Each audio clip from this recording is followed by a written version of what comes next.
આઈ મળશે, બી સ્ક્વેરનું વર્ગમૂળ બી મળશે, એ સ્ક્વેરનું વર્ગમૂળ અહીંયા એ મળશે, અને વર્ગમૂળ લઈ લે તમે જાણો છો એમ પ્લસ માઇનસ તો આવે જ.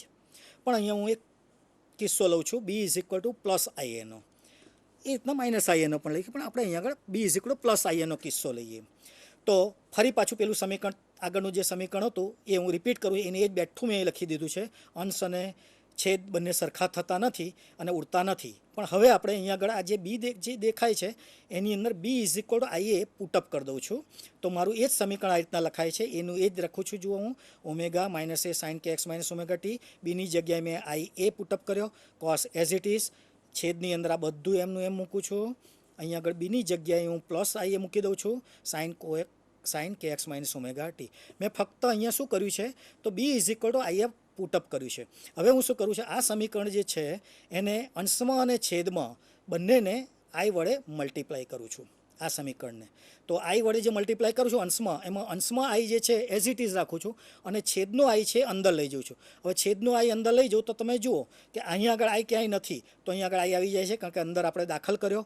અહીંયા આગળ આઈ ઇન્ટુ આઈ એટલે આઈ સ્ક્વેર થશે, આઈ સ્ક્વેર બરાબર -1 થશે, એટલે અહીંયા આગળ માઇનસ મૂકેલો છે, બાકી એઝ ઇટ ઇઝ આપણે રાખેલું છે.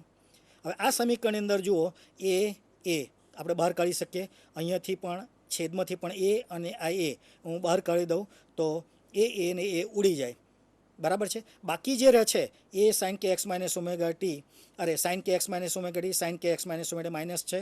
અહીંયા પણ i cos k x minus omega t, i k cos k x minus, આ બંને કૌંસ સરખા થઈ ગયા. એ કાઢો કે ના કાઢો, બંને કૌંસ સરખા થશે અને ઉડી જશે. એને કારણે ફક્ત બાકી રહેશે del psi upon del T. આને હું જમણી બાજુ લઈ જાઉં, del square psi upon del X square, તો ઓમેગાઈ અપોન કે સ્ક્વેર બાકી રહેશે. હું અંશમાં અને છેદમાં હું એચ કટ સ્ક્વેર વડે પાછું ફરી મલ્ટીપ્લાય કરી દઉં. એચ કટના અંશની અંદર બે ભાગ પાડું, એક એચ કટને ઓમેગા વડે ઓમેગાની જોડે લઈ જાઉં, બીજો એચ કટ એમને એમ રહેવા દઉં. છેદની અંદર એચ કટ કે સ્ક્વેર બરાબર તમે જાણો છો પી સ્ક્વેર આવે, અને અહીંયા એચ કટ ઓમેગા બરાબર નેક્સ્ટ સ્લાઇડની અંદર હું ઈ મૂકીશ, આની જગ્યાએ હું પી સ્ક્વેર મૂકીશ. જોઈ શકો છો એની એ વસ્તુ મેં ફરી મૂક્યું છે, ઇક્વેશન નંબર 7 રિપીટ કર્યું છે. તો એચ કટ ઓમેગા બરાબર હું ઈ મૂકું છું, એચ કટ સ્ક્વેર કે સ્ક્વેર બરાબર હું પી સ્ક્વેર મૂકું છું. આ મૂકી દીધા. એની ફરી પાછી હું કિંમત મૂકું તો પી સ્ક્વેર અપોન ટ્વાઇસ એમ હું અહીંયા કિંમત પુટઅપ કરું, ઈ બરાબર. તો અહીંયા પી સ્ક્વેર ઉડી જશે, અને બાકી રહેશે I H cut upon twice M del square psi upon del square. આ સમીકરણ જુઓ, ઇક્વેશન નંબર 10, ખૂબ અગત્યનું સમીકરણ. એની અંદર ક્યાંય ગત્યાત્મક ચલ દેખાતો નથી, અને એને કારણે આ સમીકરણને આપણે સોડિન્જર સમીકરણ તરીકે, એક પરિમાણમાં મુક્ત કણના સોડિન્જર સમીકરણ તરીકે આપણે સ્વીકારી શકીએ. આપણે પહેલાં જ કહી ગયા કે કણ ઉપર કોઈ પણ બળ લાગતું નથી અને નોન રિલેટિવિસ્ટિક પાર્ટિકલ છે, માટે આ મુક્ત કણ માટેનું સોડિન્જર સમીકરણ મળશે. એણે જે સોડિન્જરે જે ઇક્વેશન મેળવ્યું હતું એ થોડુંક જુદા સ્વરૂપમાં હતું. એ મેળવવા માટે હું આ ઇક્વેશન નંબર 10 છે એની બંને બાજુ આઈએચ કટ વડે મલ્ટીપ્લાય કરું છું. જો અહીંયા આઈએચ કટ વડે મલ્ટીપ્લાય કરું, ડાબી સાઈડે આઈએચ કટ આવશે, અહીંયા આગળ પણ આઈએચ કટ ઇન્ટુ આઈએચ કટ થશે, ભાગ્યા ટ્વાઇસ એમ, આ એઝ ઇટ ઇઝ હશે. આઈ ઇન્ટુ આઈ એટલે આઈ સ્ક્વેર થશે, H cut square, I square બરાબર -1 થશે, અને બાકી રહેશે I H cut del square psi upon del T, H cut square upon twice M del square psi upon del X square. આ ખૂબ જ અગત્યનું એવું સોડિન્જરનું મુક્ત કણ માટેનું એક પરિમાણમાં સોડિન્જર સમીકરણ છે. This is well known Schrodinger equation for a free particle in 1 dimension. Okay, હવે આ જે સમીકરણ છે એના કેટલીક લાક્ષણિકતાઓ અથવા તો આપણે ફીચર્સની વાત કરી લઈએ. તો આ સમીકરણ ફરી મેં અહીંયા મૂકેલું છે. આ સેકન્ડ ઓર્ડર ડિફરન્શિયલ ઇક્વેશન છે, અને સેકન્ડ ઓર્ડર ડિફરન્શિયલ ઇક્વેશન છે એટલે ફક્ત હાર્મોનિક તરંગો જ નહીં, પરંતુ એક કરતાં વધારે હાર્મોનિક જે તરંગો મળશે એ હાર્મોનિક તરંગોનું જો લિનિયર કોમ્બિનેશન કરું, દાખલા તરીકે આ લિનિયર કોમ્બિનેશન જે છે મને આ સ્વરૂપે મળે છે, ઉકેલ સ્વરૂપે આના, કારણ કે આનો જે ઉકેલ છે એ હાર્મોનિક તરંગોનો ઉકેલ છે, અને આ હાર્મોનિક તરંગો એક કરતાં વધારે મળે, હું એનું લિનિયર કોમ્બિનેશન રેખીય સંયોજન કરું તો મને એનો વ્યાપક ઉકેલ છે એ આ રીતના મળે છે. Psi x t is equal to a integration a k e raise to i k x minus omega t into d કે.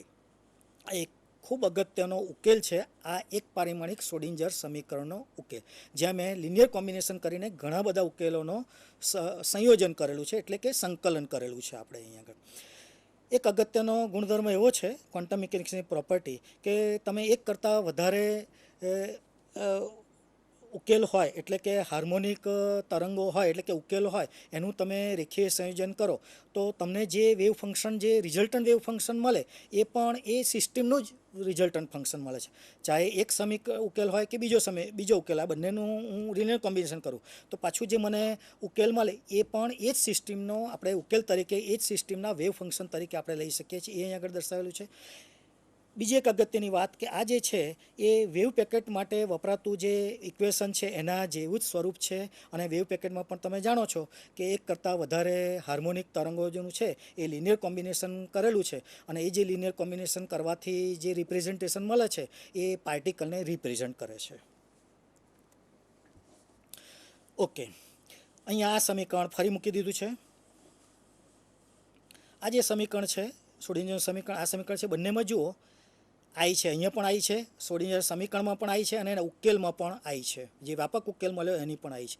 આઈ બરાબર તમે જાણો છો કે √-1 થાય અને જ્યારે √-1 હોય ત્યારે એનો અર્થ એવો થયો કે આપણે જે શ્રોડિંજર સમીકરણ મેળવ્યું છે it is quite different from the equation of the classical mechanics. Classical મિકેનિક્સની અંદર જે ગતિના સમીકરણો મેળવવામાં આવ્યા છે એની અંદર બધા રિયલ કોએફિશિયન્ટ છે, રિયલ પેરામીટરો છે. જ્યારે અહીં આગળ આઈ જે છે એ સંકર સંખ્યા અથવા સંકર દાખલ થઈ જાય છે. એટલે આપણે જે સમીકરણો મેળવ્યા છે અને ઉકેલો મેળવ્યા છે એ ક્લાસિકલ મિકેનિક્સના ઉકેલો અથવા તો સમીકરણો કરતાં જુદા છે. બીજું અહીં આગળ આઈ એ પણ દર્શાવે છે કે સાઈ જે છે, આઈની હાજરી દર્શાવે છે કે સાઈ જે છે એક્સ અને ટીનું કોમ્પ્લેક્સ ફંક્શન છે અથવા તો સંકર વિધેય છે. તો આ એના ફીચર્સની વાત થઈ. હવે આપણે ત્રિપરિમાણમાં જવા માટે પ્રયત્ન કરીએ. તો ત્રિપરિમાણમાં આપણે જે એક પરિમાણમાં મેળવવા માટે પ્રયત્ન કર્યો એ બધું આપણે ત્રિપરિમાણમાં કરવાનું છે. તો ફરી પાછું એ જ ઇક્વેશન એક પરિમાણમાં જે મેં લખ્યું હતું કણ સાથે સંકલિત વ્યાપક તરંગ જે છે એને a cos kx - ωt plus b sin kx - ωt equation number 14 તરીકે લઈ લઉં. હવે ઇક્વેશન 15 ની અંદર જો મેં કશું જ નથી કર્યું, b = i એ આપણે ડિરાઈવ કરી ગયા. તો b = i × a મૂકી દઈએ, બરાબર. તો i × a મૂક્યા પછી હું એ અહીંયા પણ આવે, એ અહીંયા પણ આવે તો એને હું બહાર કાઢી શકું. તો આ તો બીજું કશું નથી, cos θ plus i sin θ.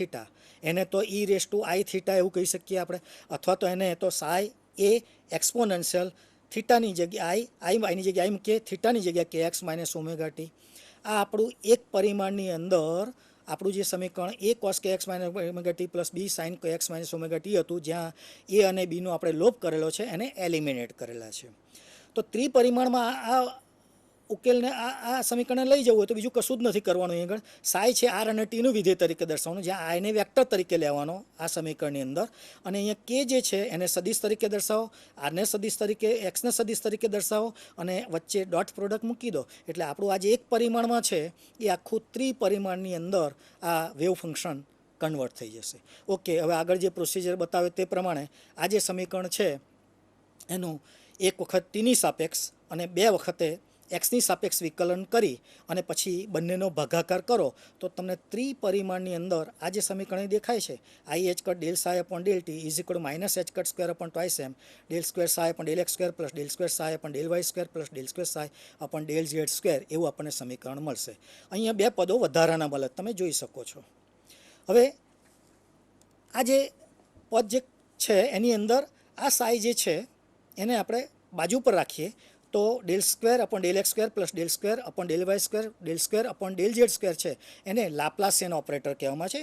A mathematical એક ઓપરેટર છે. એટલે આ જે આખો પાર્ટ છે del square upon del x square plus del square upon del y square plus del square upon del z square એને હું લાપ્લાસિયન ઓપરેટર તરીકે લઉં અને ઉપરના આ સમીકરણની અંદર મૂકી દઉં તો મને શું મળશે? i(h del psi upon del t is equal to -h square upon twice m nebula square psi. ફક્ત મેં અહીંયા આગળ આ જગ્યાએ નેબલા સ્ક્વેર મૂક્યો છે એટલે તમને આ ઇક્વેશન મળશે.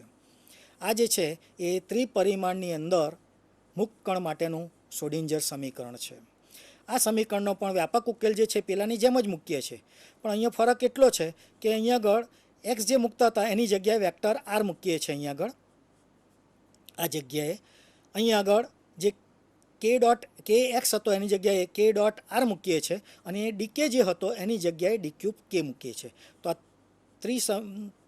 ત્રિપરિમાણની અંદર આ જનરલાઇઝ સોલ્યુશન, આ ઇક્વેશનનું જનરલાઇઝ સોલ્યુશન છે અથવા તો એને વ્યાપક ઉકેલ છે એવું આપણે કહી શકીએ.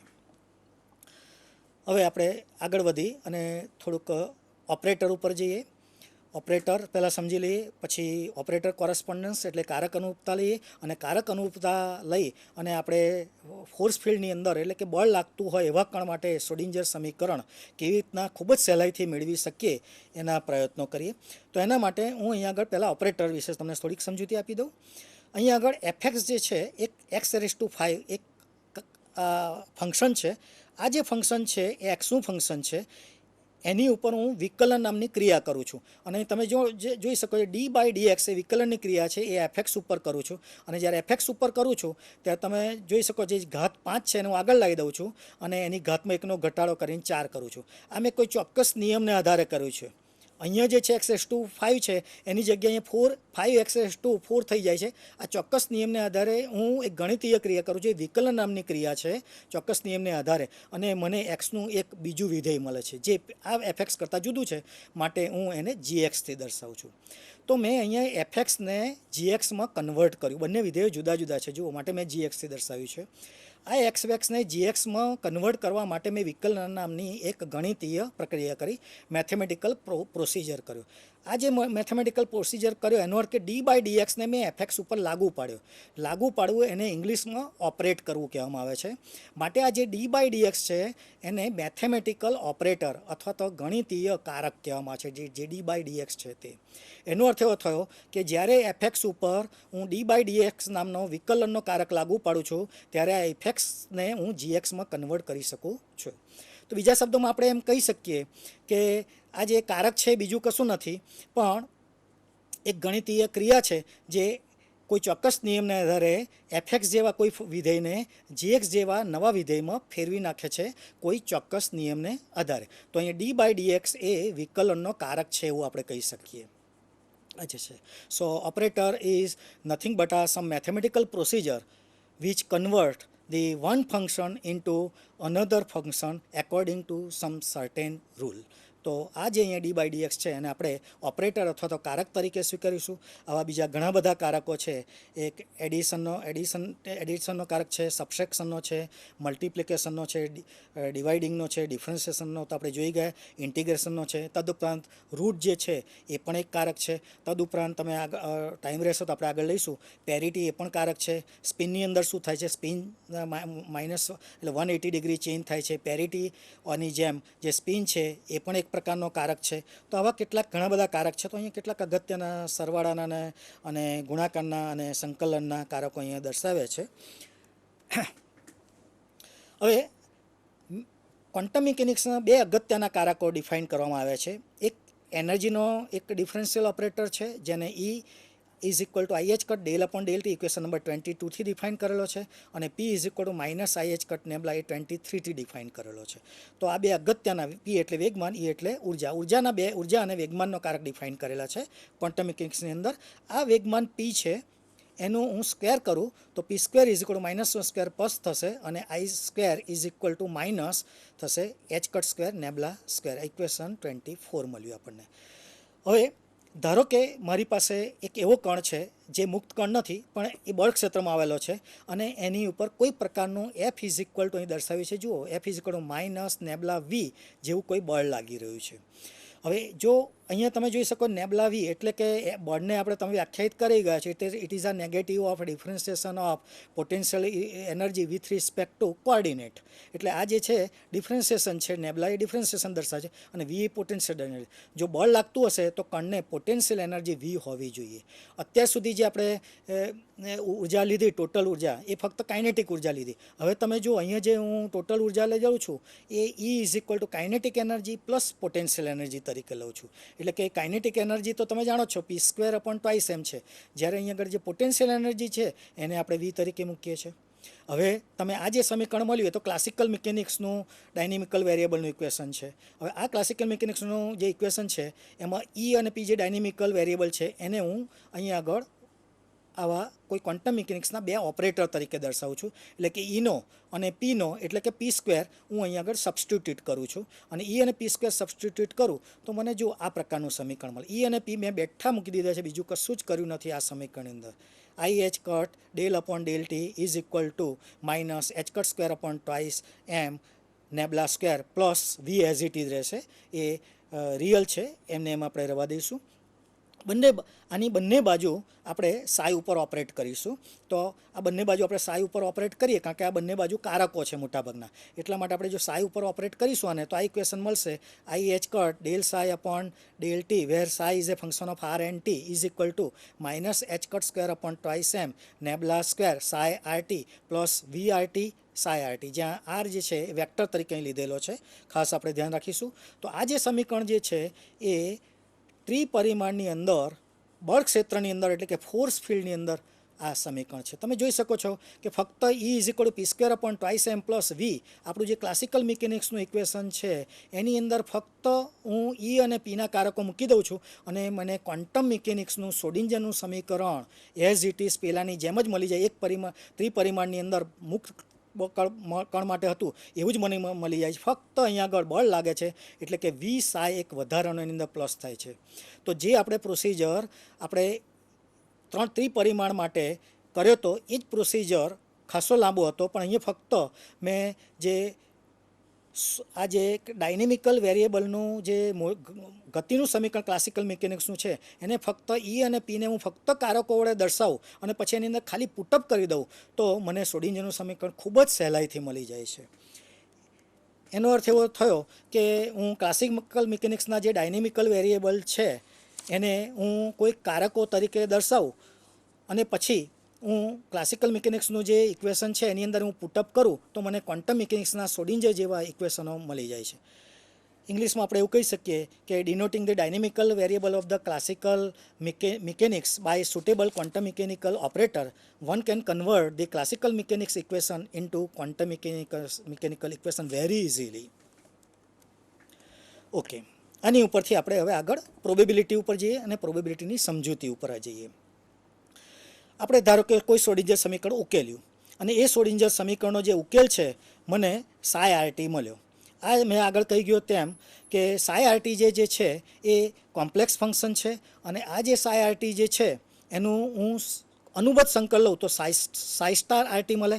આ બંનેનું જો મલ્ટિપ્લિકેશન કરું તો તમે જાણો છો આ પણ કોમ્પ્લેક્સ છે, આ પણ કોમ્પ્લેક્સ છે, એટલે મને modular psi R T square જે મને મળે છે એ રિયલ મળશે. અને એટલે જ આને આપણે પી આર ટીથી કોઈ ફાઇનાઇટથી દર્શે. આ જે પદ તમને પી આર ટી મળે છે એ ફાઇનાઇટ નંબર મળે છે અને જે ફાઇનાઇટ નંબર જે મળે છે એને આપણે બિંદુ આરની આસપાસ આવેલા એકમ કદની અંદર કણને ટી સમયે હોવાની સંભાવના બતાવે છે. આ જે પીઆરટી છે પ્રોબેબિલિટીનો અહીં પી મૂક્યો છે. આર બિંદુની આસપાસ આવેલા એકમ કદની અંદર ટી ક્ષણે કણની હોવાની અથવા તો રહેવાની સંભાવના આપણે પીઆરટીથી એટલે કે મોડ્યુલર સાઈ આરટી સ્ક્વેરથી દર્શાવીશું. હવે અહીંયા આગળ એકમ કદ લીધેલું છે માટે એને આપણે પ્રોબેબિલિટી ડેન્સિટી કહીશું. Probability density PRT. હવે મને ધારો કે એકમ કદ નથી મારી પાસે અને મારે ડીક્યુ બાર કદની અંદર વાત કરવી છે, તો મારે આ સમીકરણની ડાબી બાજુ અને જમણી બાજુ મારે ડીક્યુ બાર કદ વડે હું ગુણી કાઢવું પડે. તો modular Sai square into DQ bar is equal to P